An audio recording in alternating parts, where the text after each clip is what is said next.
Herkese merhaba arkadaşlar. Kanalıma hoş geldiniz. Evet, bugünkü videomuzda sizlerle bu sevimli avokado anahtarları çalışacağız. Daha önceki büyük kanalımda tarifini vermiştim. Ee, Yeniden çok istendi. Özellikle bir küçük takipçim bana sesli mesaj atmış. Yeniden çeker misiniz diye. Sırf onun için çok öne aldım. Hemen dedim başlayayım. O da avokadosuna kavuşsun dedim. Evet, şimdi anahtarımız için böyle ona uygun hangi renkleriniz varsa koyulu ve açık renk şeklinde. Açık renk için net mi gri mi kullanacağım. Renk tonu olarak da Color K 5002 Lot 4475 arkadaşlar, eğer merak ediyorsanız renk tonu diye. Dış kabuğu da Peria amigurumi koton kullanacağım. Buna uygun bunu buldum evde. Bu da Color 25 arkadaşlar. Siz de evdeki veya çevrenize buna benzer hangisi varsa yapın. Daha önce bu renkleri kullanmıştım. Elimde bunlar vardı. Yine çekirdeği için de böyle tarçın rengi gibi bir renk kullanacağım. Kahverengi de olur. Göz olarak da 5 veya 6 milim göz kullanacağız. Benimkiler şu an 5 milim. Şöyle küçük, çok az bir pembe gerekli. O şart değil, olmayabilir. Ben diğer yaptığım saç şurasına yapmıştım, takmıştım. Erkeklere böyle papyon gibi, kızlara da şurasına. Tamamen size kalmış arkadaşlar. Şimdi hemen örmeye başlayalım. Tığ olarak yine zaten tığlarımız belli. 3 numara 2.20 şu an kullandım. 2 numarada kullanabilirsiniz. Böyle bir şart yok arkadaşlar. Hemen şöyle çekirdeğimizle başlıyoruz.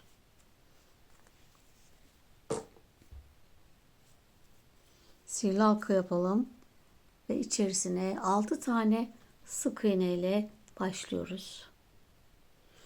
Evet, yeni başlayanlar için hatırlatalım. Orta parmağımıza 2 kere ipimizi doladık. Tığımızı içinden geçiriyoruz. İpimizi sabitledik. Şimdi bunun içine, sihirli halkanın içine 6 tane sık iğne yapalım. 2 3 4 5 6. Şimdi alttan gelen ipi çekelim. Bu ip Eylül ipi. O yüzden çok katlı. Biraz görünebilir yani. Alttan geleni şöyle döndürüyorum, çekiyorum. Kapattık. Sonra yine bu ipimizi çekerek birinci sıramızı yaptık. İlk ilmeğe batıp ilmek kaydırdım. Bir zincir. Şimdi ikinci sıramda her birine çift batalım. Her ilmeğin içine 2 tane sık iğne. Bu ip de bayağı kalın. İçinden ip alabilirmişim aslında. Biraz kat ayırabilirmişim. Artık başlamış oldum. Evet. Devam ediyoruz. Her ilmeğe 2 tane sık iğne. Sıra sonunda 12 tane sık iğnemiz olacak.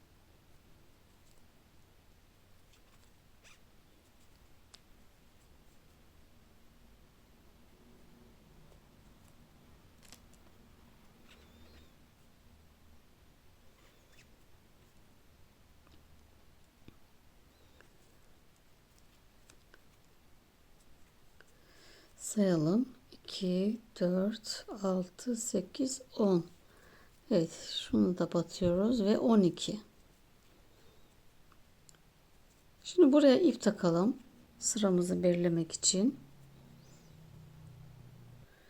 Evet, 3. sıradayız. Araya ipimi taktım. Bir tek, bir çift.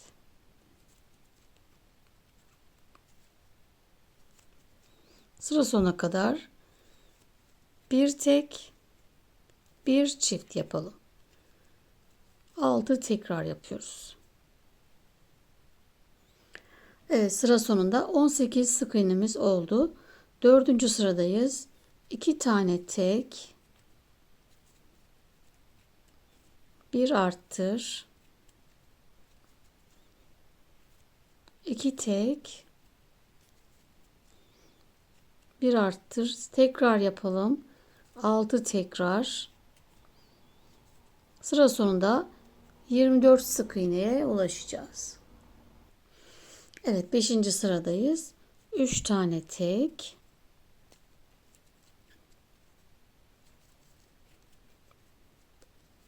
bir arttır. Yine 6 tekrar yapıyoruz.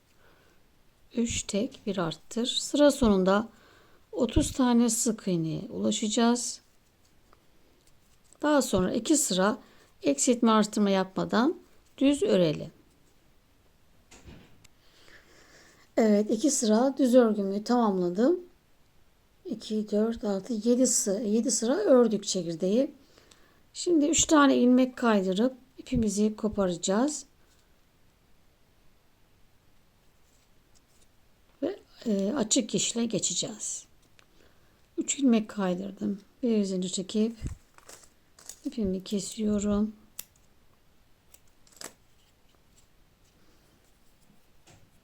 Tekrar devam ediyoruz.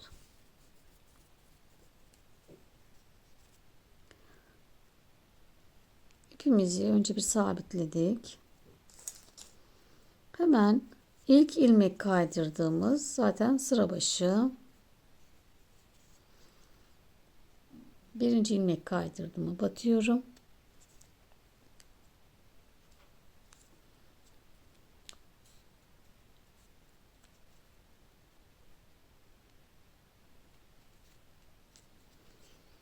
Şimdi 4 tane tek, bir arttır yapacağız. 8. sıradayız. 3, 4 tek. Şurayı bir düzelteyim. 1, 2,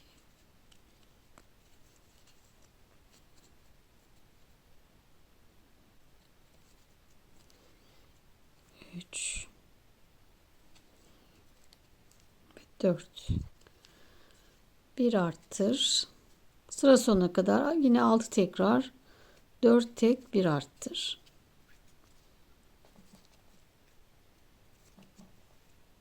Evet, sıra sonunda 36 sık iğnemiz olacak.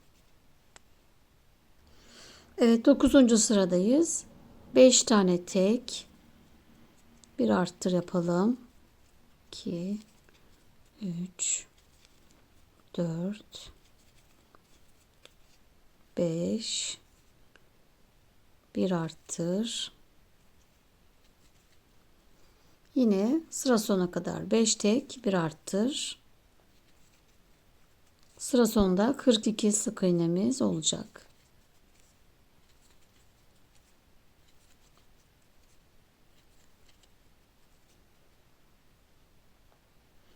Evet, 10. sıradayız. 6 tane tek, bir arttır yapıyoruz. 2, 3, 4, 5, 6, bir arttır. Yine 6 tek, bir arttır. 6 tekrar yapalım. Sıra sonunda 48 sık iğneye ulaşacağız.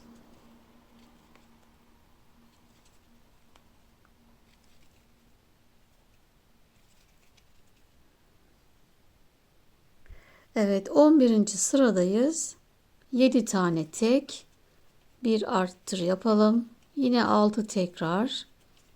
3, 4, 5, 6, 7, bir arttır. Bu şekilde devam edelim. Sıra sonunda 54 sık iğnemiz olacak. Evet, 12. sıradayız. 8 tek. Bir arttır yapalım. 3, 4, 5, 6, 7, 8, bir arttır. Yine 6 tekrar yapıyoruz. 8 tek bir arttır. 60 tane sık iğnemiz olacak. Evet, 13. sıradayız. 9 tane tek. Bir arttır yapalım. 3, 4, 5, 6, 7, 8. Evet, 9 tek. Bir arttır. Yine 6 tekrar yapıyoruz. Ve 66 sık iğnemiz olacak. Hepsini aynı şekilde örelim. Evet, avokadomuzun göbek kısmını tamamladık. Şimdi uzantı kısmına geçiyoruz. Burada isteyenler burada olduğu gibi hep düz yapabilirler. Ya da gidip gelebilirsiniz. Şimdi ben her sıra buradan başlayacağım. İpi hep bu tarafa alacağım. Bu taraf bu şekilde gideceğim ki düz görünsün örgümüz. Döndüğünüzde ters oluyor biliyorsunuz. Değişik çizgi oluşuyor. Onu önlemek için bu şekilde. Evet, dediğim gibi eğer zorlanırsanız gidip gelirsiniz. Umarım anlatabilmişimdir. Şimdi şöyle de yapacağız. Burada kalmıştık. Buradan 12 tane sayacağım. Buradan başlayacağım. Eğer dediğim gibi zorlanırsanız bir zincir çekip dönersiniz ve 12 tane sık iğne tek batarsınız. Bu şekilde.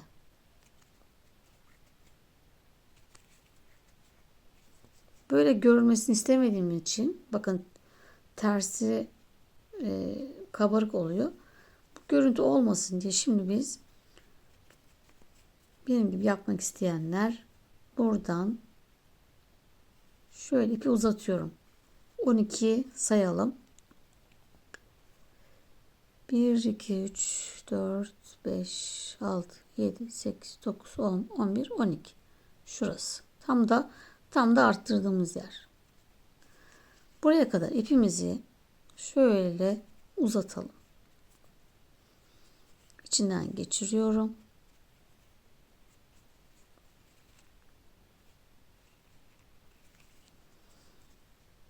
Biraz daha çekmem lazım.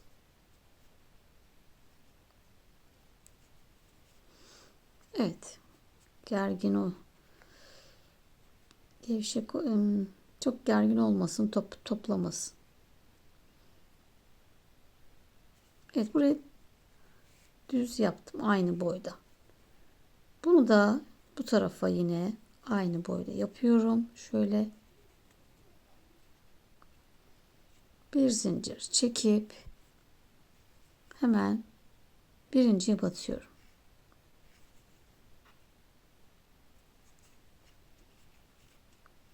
Evet, bir zincir çektim. Birinci yaptım.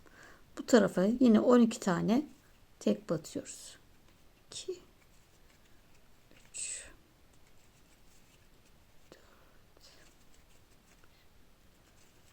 6, 7, 8, 9, 10, 11 ve 12.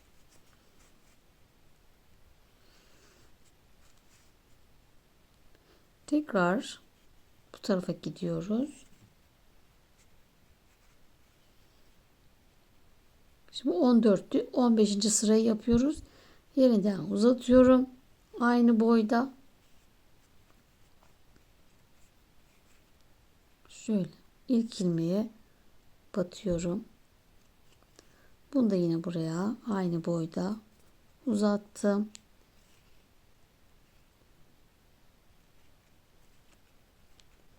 Bir zincir, tekrar dibine batıyorum. Yukarıya çıktık. Yine 12 tane tek batıyoruz. 2, 3, 4, 5, 6, 7, 8, 9, 10, 11 ve 12. Şöyle de şurası çok gergin olmasın. Tekrar başa gidiyoruz ama bu sefer eksiltme yapacağız. 16. sıradayız. 2 yandan azaltıyorum. Tekrar ipimi başa alıyorum. İlk ilmeğime battım.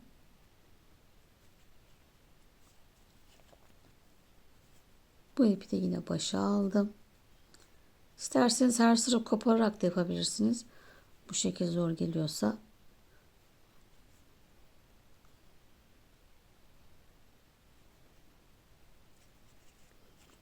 Yine bir zincir çektim. Burada batıp çıktım. Yanındakine batıp çıktım. Burada ne oldu? Bir eksiltme yapmış olduk. Tekrar sıra sonuna kadar tek batıyorum. 1, 2, 3, 4, 5, 6, 7, 8 tek yaptım. Yine sıra sonu 2 tane kaldı. Buna da batıp çıktım. Yanındakine batıp çıktım. Şimdi hepsini bir kapattım. Başta ve sonla eksilmiş oldu. Şimdi 17 ve 18. sıralarımızı düz öreceğiz. 10 sık iğne. Yine başa gidiyorum. Affedersiniz. Yine başa gittim. Biraz çekelim. Çok uzun oldu. Başa gittim. İlk ilmeğime battım.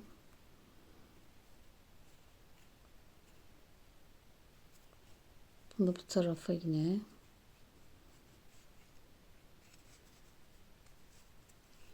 ilmek kaydırdım. Şunu çekiyorum, sıkılaştırdım. Bir zincir, hemen dibine batıyorum. Yukarıya çıktım. Evet, 10 tane tek batıyoruz.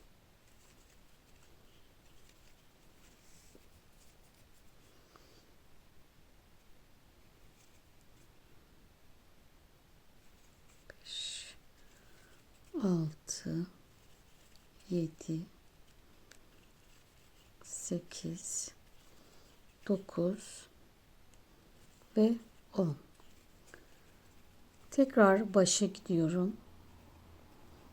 Yine hepsine tek batacağız. Birinci ilmeğe battım.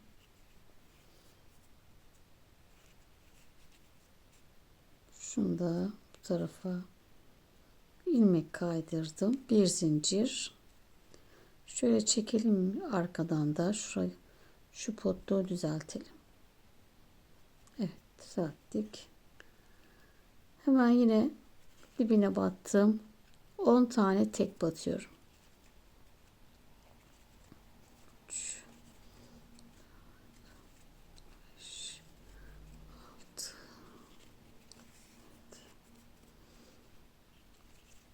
8, 9 ve 10. Şimdi tekrar eksiltme yapacağız.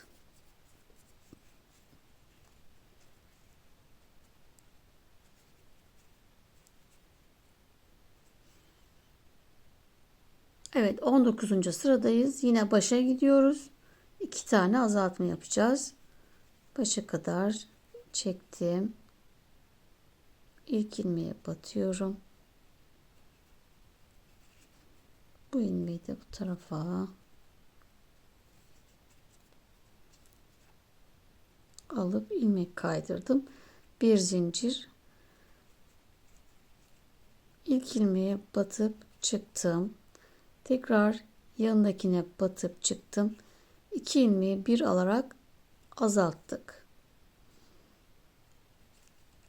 Daha sonra 1 2 3 4 5 6 tane tek battım. Sıra sonunda yine 2 tane kaldı. Bunları da yine batıp çıkıyoruz. Yanındakine batıp çıktım. İkisini bir kapattım. Bir tane de burada eksilttik. Burada eksilttik. 8 tane sık iğnemiz kaldı. Şimdi 2 sıra 8 sık iğne olarak öreceğiz. 20 ve 21. sıramızı. Yine başa gidiyorum, çekiyorum. Dediğim gibi eğer zorlanırsanız kopartın, baştan devam edin. Kopartın. Buradan ilmek alıp devam edin. Biz uğraşmayalım diye şimdi böyle başa gidiyorum. Bu ipi de yine aynı boyda uzatıyorum. İlmek kaydır. Bir zincir dibine bat. Yukarıya çıktım. 8 tane tek batıyorum. 3 4 5 6 7 8 3 4 5 6 7. Evet, 7 ve 8. de burası. Ve sonuncuyu yapıyoruz. 21.yi başa gittim. İlk ilmeğime batıyorum.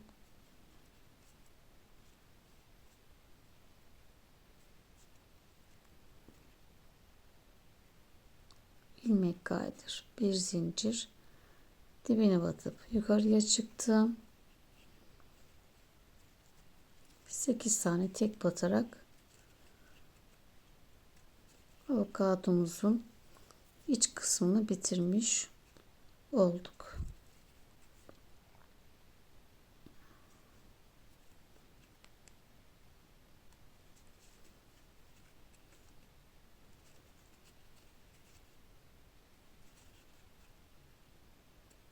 Evet. Bu şekilde tamamladık. Bir zincir çekip ipimizi kesiyoruz. Şimdi burayı daha da kısa yapabilirsiniz.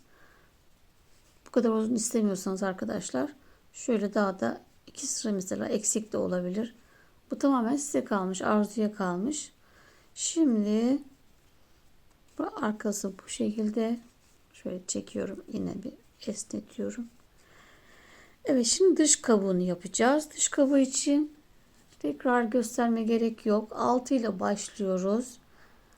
İkinci sırada hepsi çift batıyoruz. 12, 1 tek, 2 tek, 3 tek, 4 tek, 5 tek, 6 tek, 7 tek, 8 tek, 9 tek, bir arttır. Yani 9 tek bir arttıra kadar aynı şekilde döne döne arttırmalarımızın içine bata bata devam ediyoruz arkadaşlar. Aynı işlemi yapacağız. Burayı da aynı gidip geliyoruz. 12 tane bir aynısını yapalım birebir. Şimdi ben öreyip geliyorum. Evet arkadaşlar, avokadomuzun dış kabuğunu da aynı şekilde içindeki gibi ördük. Sadece çekirdekte 2 sıra düz ördükten sonra arttırmaya devam etmiştik. Bunun burada direkt devam ettik. 1, 2, 3, 4, 5, 6, 7, 8, 9 tek diye. 9 tek bir arttır. En son daha sonra yine buradan 12 tane geri döndük. İpi bu tarafa aldık yine. Aynı. Birebir aynı yapıyoruz. Burada En son 8 tane kaldı. Şimdi bir 4-5 sıra düz öreceğiz. Ben bir bunda 5 sıra düz örmüşüm. İsterseniz 4 örün, fark etmez. Şimdi bu tarafa doğru devam ediyoruz. Buradaydık. Sıra başımız artık burası. Şunu alalım. Buraya takalım. Şimdi bir zincir çekiyorum. Ve hemen şu ilmeğimin dibine batıyorum. Şurasıydı ya, bunun içine batıyorum. Her ilmeğe bir tane. Bu bir. Bakın ikinci sıranın baştakinin içine batıyorum. Tekrar üçüncü sıranın baştakine batıyorum. Yine dördüncü sıraya bakın. Baştakine batıyorum. Çift olsun. Tek olmasın. Tekrar bakın, hep sırayı takip ediyorum. Buradaki ilmeğimin yine baştaki ilmeğin içine batıyorum. Sıradakini takip ediyorum buraya. Baştaki şu. Yani hiç eksiltme arttırma yapmıyoruz. İlmeklerden devam ediyoruz. Bir alt iniyoruz. Burası. Tekrar bir alt indim.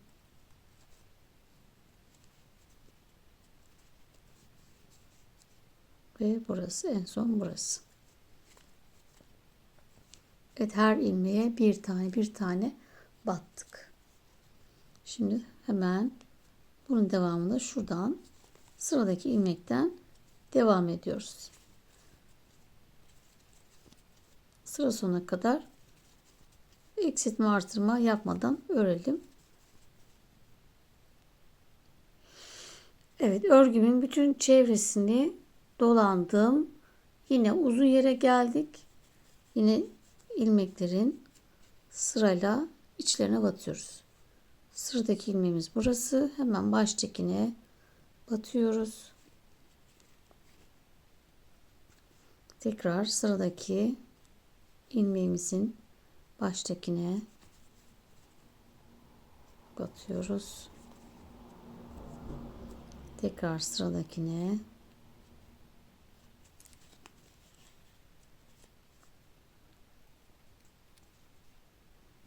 Evet.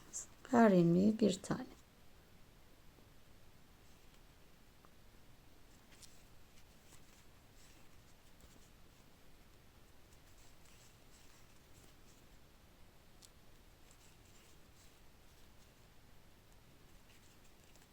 Evet, yukarıya çık.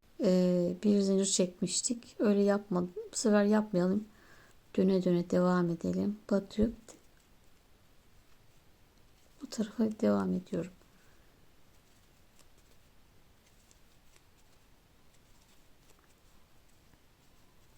Şöyle dönmesi için.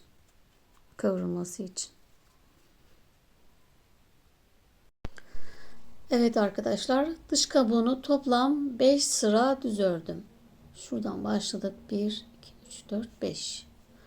Ve ipimizi koparacağız. Daha sonra birleştireceğiz. Şimdi koparken bir tane atlıyorum. İkinci ilmekten. İpimi biraz uzun kesiyorum önce. İpimi uzun kestim.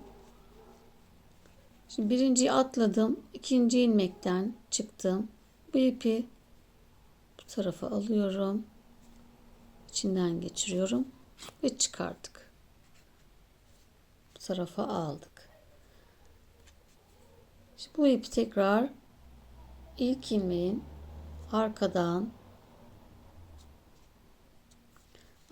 geçip bu ilmeği bu tarafa çektim. Ve burayı düzleştirdim. Bu şekilde. Sanki devamı gibi. Bu ipi de ilmeklerden aşağıya doğru çekelim. Düğüm atalım. yanlış örmüşüm. Evet, buradan içeriye alıyorum. Şöyle bir tane zincir çekip sabitledim. İçeriye aldım. Biraz sonra buraya zaten bunu böyle ekleyeceğiz. İçeride kalacak. Evet. Şimdi bacaklarımızı yapalım. Bir tane böyle hazırladım. Hemen onu örelim. Evet, ayağımızın birinci sırasını yaptım. Sivri halka içine 6 sık iğne. İkinci sıradayız. Bir tane tek, bir çift.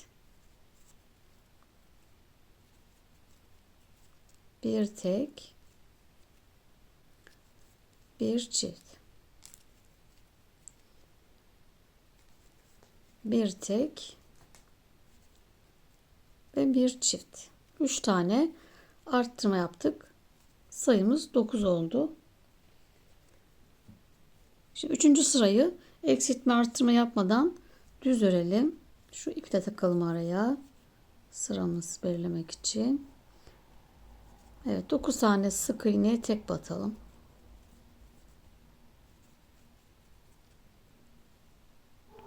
Evet, 4. sıradayız. Ve 2 tane arttırma yapacağız. 3 tane tek batalım. 1 2 3 bir arttır. Tekrar 4 tane tek. 2 3 4 bir arttır. Sayımız 11'e çıktı. Şimdi 2 sıra 5 ve 6. sıralarımızı düz örelim. 2 sıra düz örüp geliyoruz. Her ilmeğe bir tane sık iğne.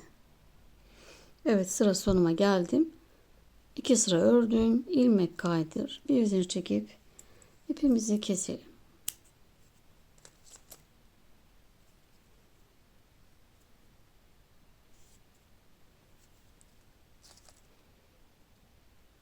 Şuradan da içeriye çekiyorum. Şimdi kolumuzu da sayısını vereceğim. Yukarıya da yazıyorum zaten. Kolumuzda yine 6 ile başlıyoruz. Daha sonra bir tek bir çift, bir tek bir çift yapıyoruz. 3 tane arttırma yapıyoruz. Yani 9 sık iğne. 2 sıra düz öreceğiz. Bu kadar. Kolumuz. 4 sıra. Toplam 4 sıra. Şimdi avokadomuzu birleştirmeden önce yüzümüzü, gözlerimizi takalım.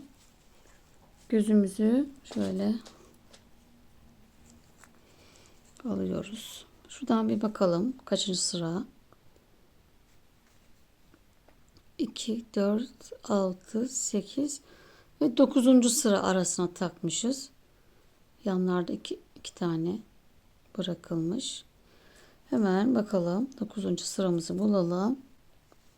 Şöyle. Yani yeşil olan sıradan sayıyoruz. 2, 4, 6, 8 ve 9. Burası yapacağımız yer. Şöyle gözümüzü ortalayalım. Burada 1, 2, 3, 4, 5. Demek ki şurası. Şurada. Buraya taktıktan sonra 1, 2, 3, 4, 5. İkinci de burası. Önce birini buluyorum. Şöyle 2 sık iğne var burada. Yerini belirledim. Daha sonra bu tarafa sayıyoruz. 1, 2, 3, 4, 5. İkinci de burada. Arada 5 sık iğne. Şöyle ucunu makasımla açıyorum.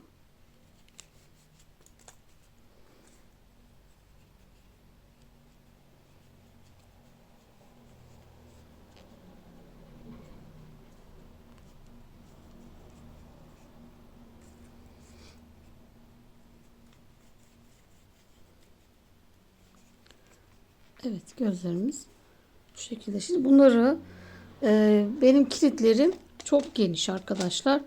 Yani şu şekilde. Bu da burada ikisi birbirine değecek yani. O ince olanlardan yok. Bir de böyle küçük toplar var. Onlardan yok. O yüzden de şimdi bu şekilde ben bunu mühürleyeceğim. Zaten çıkmaz. Bir de oyuncak sonuçta. Evet, şöyle arkasını eritiyoruz.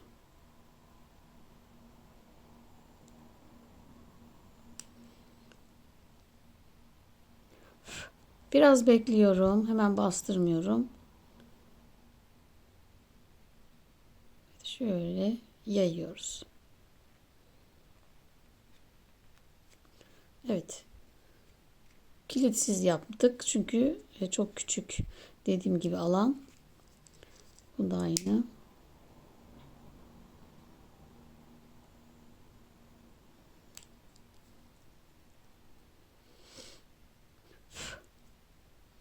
Hemen bastırmayalım. Direkt yapışmasın.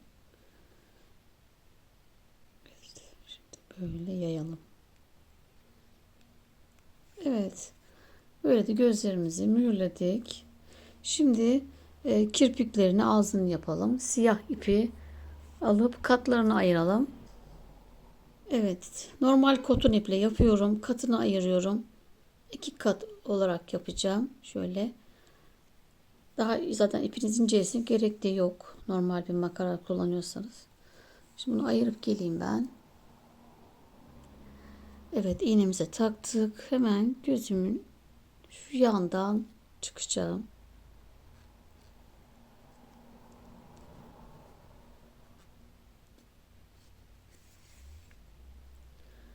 Şöyle minik bir çaprazına yaptım.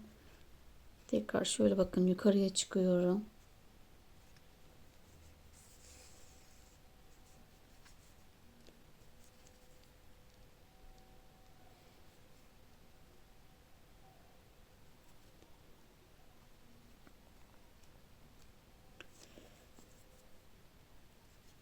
Evet, aynı yere yine batıyorum.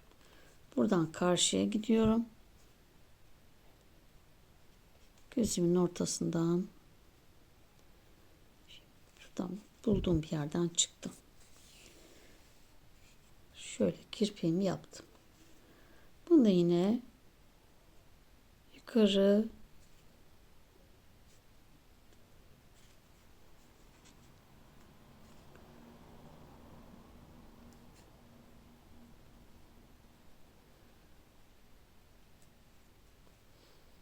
bir tane aşağıya.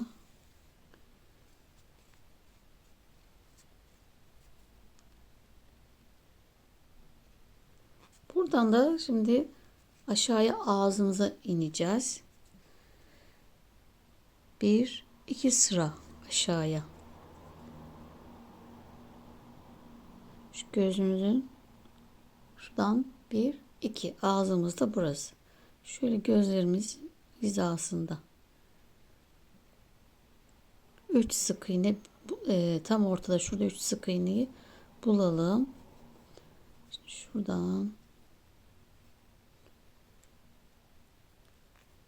giriyorum. Bu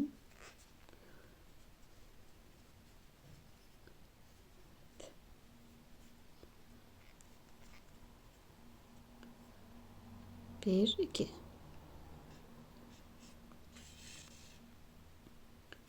Buradan çıktım. 1, 2, 3 sık iğne.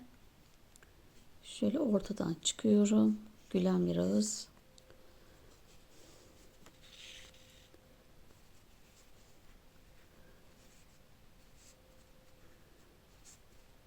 Tekrar ortaya batıyorum. İpimizi oraya tutturduk. Bu şekilde yüzümüzü yaptık. Düğüm atalım ve koparalım. Evet, yüzümüzü yaptık. Sıra geldi artık birleştirmeye. Bacaklarımız da hazır, kollar hazır. Şimdi şöyle içine doğru yerleştiriyoruz. Arkadaşlar, elyafı daha sonra dolduracağız. Bitmeye yakın. İpimi önce bir sabitliyorum. Önce tepeden başlıyorum. Şu tepedeki düz kısmı bunun aynı şekilde gelecek şekilde ayarlıyoruz. Buraya sayıları aynı zaten. Şöyle yerleştirdim. İlk ilmeğe batıyorum, karşıya batıyorum.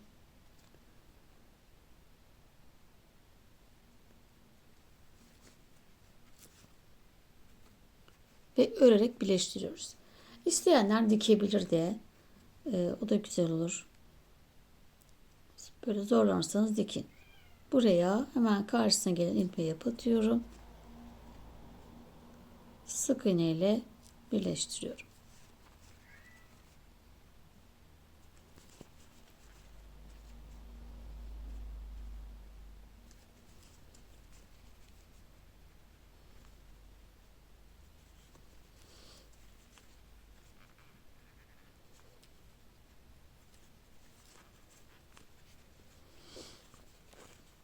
Evet, bu taraf böyle olacak.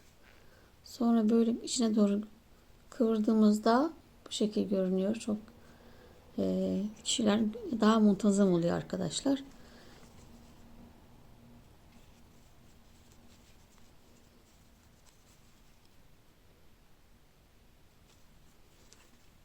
Şu ipi de ara içine sokalım.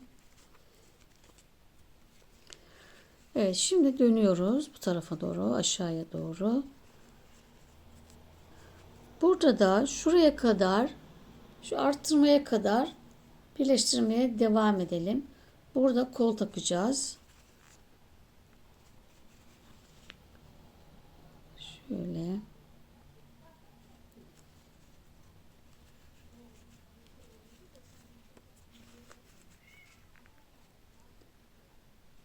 Her ilmeğe aynı ilmeklerin içine batarak çift katlı olsun. Şurada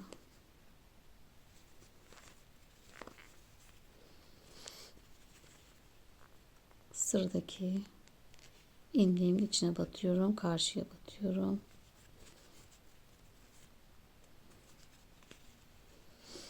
Tekrar sıradaki ilmeğimin içine, karşıya.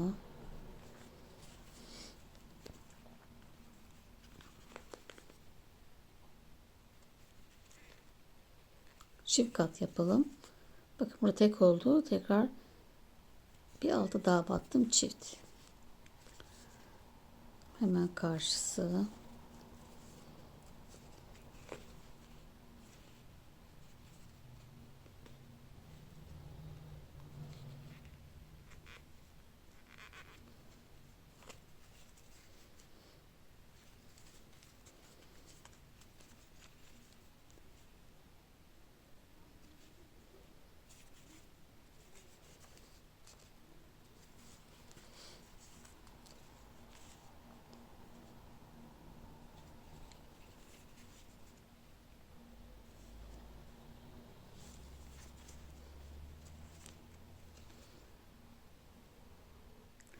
Evet, dediğim yere geldim. Arttırdığımız şu üst üste gördüğünüz gibi buraya kolumuzu yapacağız.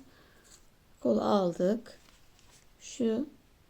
Bu araya şu şekilde ekleyeceğiz. Önce buraya battım. Sonra kola batıyoruz çift olarak.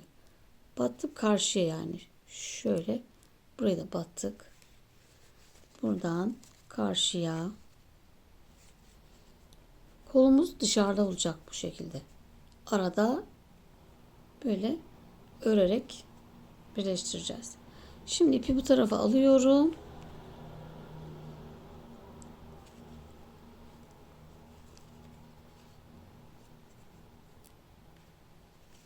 Aldım.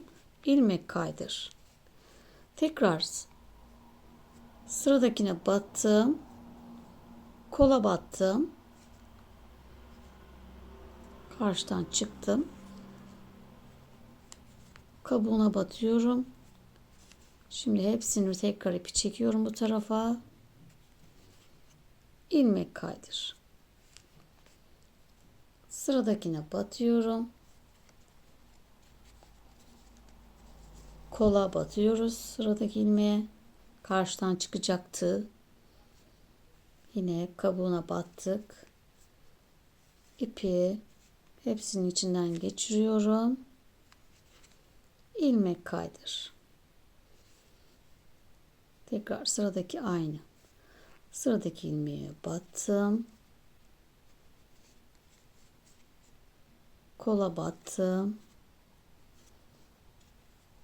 Kabuk ve ipi hepsinin içinden geçirdim. Ve ilmek kaydırdım. Evet, bu şekilde kolumuzu birleştiriyoruz. Kolumuz bitene kadar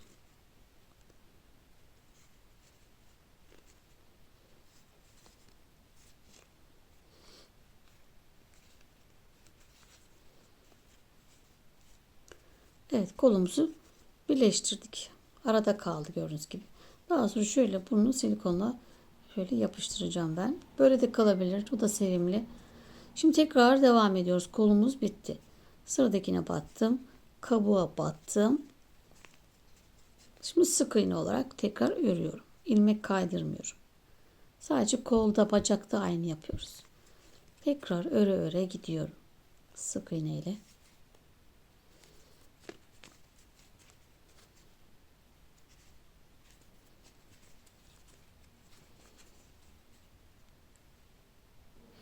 Evet, 6 tane sık iğne ile birleştirdim. Tekrar buradaki arttırmaya geldim. Buraya kolu yaptık. İkinci sıradaki şuradaki arttırmaların bu araya da bacağımızı şöyle aldım. Deminkinin aynısını sıradakine batıyorum. Bacağı battım. Şöyle çift olacak. Ve kabuğa batıp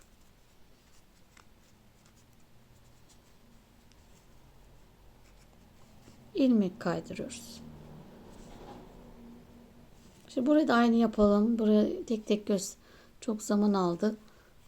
Zaman dakika çok geçiyor arkadaşlar. Aynısını devam ediyoruz.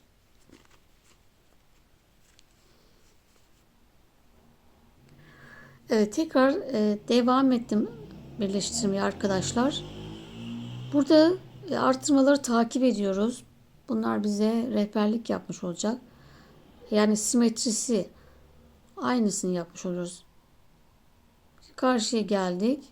Şimdi şuradaki kol yeriydi. Buradan burası kol.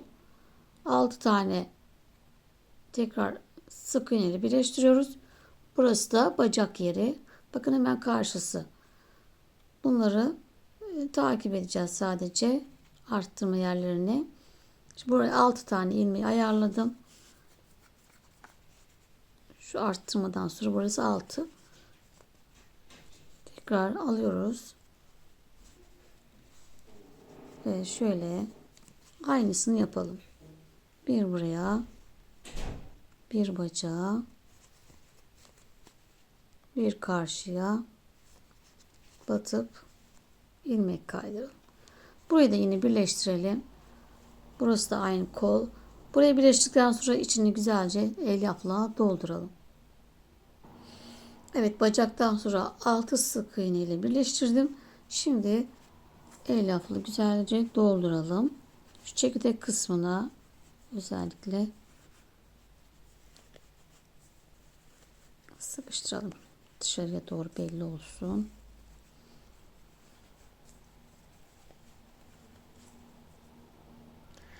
Evet, avokadomuzu bitirdik arkadaşlar.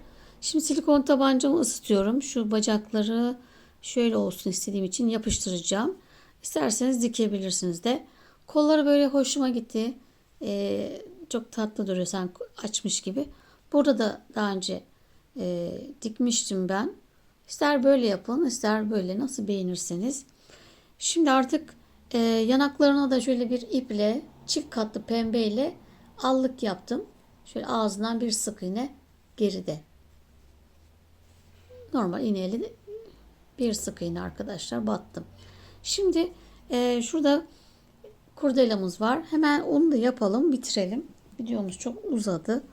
Sihirli halka içerisine şimdi yapacağız. Papyonumuzu şöyle uzun bırakıyorum biraz. Ve bunun içerisine önce bir sabitledim. Bir sık iğne ile başlıyorum. Bir sık iğne. Tığım üstüne aldım. Ve ikili trabzan yaptım. Tığım üstüne 2 kere doladım. Bu sefer 3 defa da çıkıyorum. 2, 3. Tığım üstüne 2 kere doladım. 1, 2, 3. Tekrar doladım. 3 tane yaptım ben dolayarak. Tekrar bir kere doladım. İkili trabzan ve bir sık iğne. Birinci tarafı yaptık. Şimdi tekrar bir sık iğne ile başlıyorum. Aynısını bu tarafa yapıyorum. İkili trabzan, 2 kere doladım. 3 defa da çıkıyorum. 2, 3. 2 kere doladım. 1, 2, 3. 2 kere dola. 1, 2, 3. Bir kere doladım. Bir sık iğne. Pardon, bir tane ikili trabzan. Bir sık iğne yaptım. Ve şimdi alttan gelen ipi çekeceğiz. Şuradaki alttan geliyor. Bunu çekiyorum. Şöyle sıkıladım. Böyle yapmış olduk. Şu ipi tekrar bunu çekiyoruz. Hepsi bir kapattık.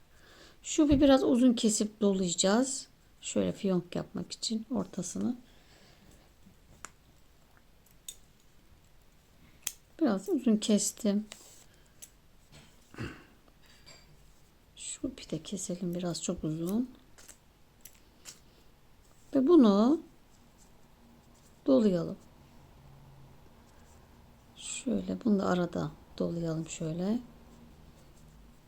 Bu şekilde.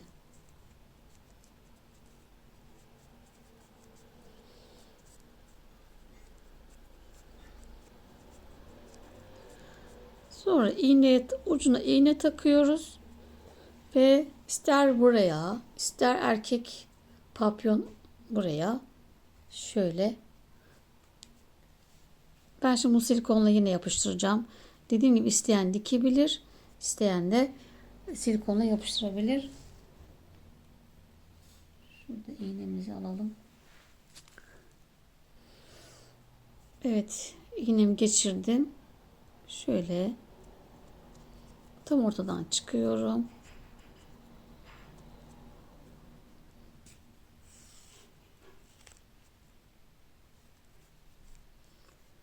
Hemen yanına batıyorum. Burayı tutturmuş olduk.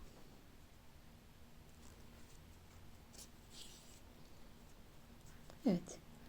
Böyle minik bir kurdele yaptık. Dediğim gibi buradan bu şekilde devam edeceksiniz dikmek isteyenler. Şuraya şöyle bir iki tane tutturacak. Ben bunu şimdi keseceğim ve yapıştıracağım. Şöyle düğüm atıyorum.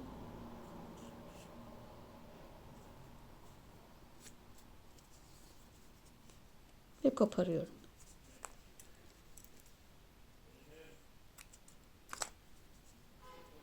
Evet, arzu ettiğiniz gibi yapın. Şöyle. Evet, tabancam da ısındı.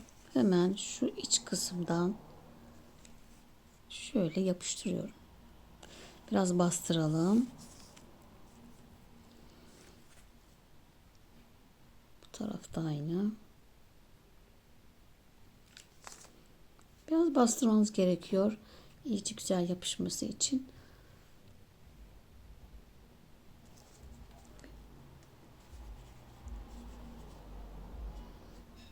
Çiçeğimizi de şöyle şuraya.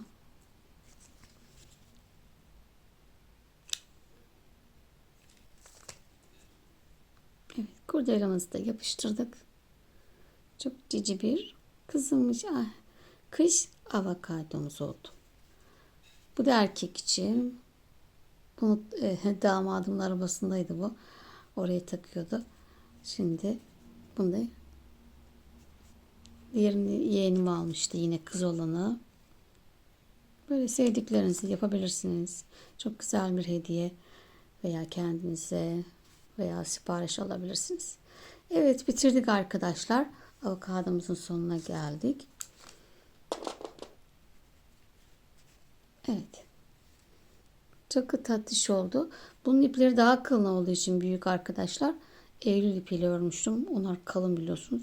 Eskiden ipler daha kalındı. Lanosa olsun. Sonra inceltti hepsi. Öyle daha hoş oldu. Bakın daha minnak hoş. Evet, videonun sonuna geldik.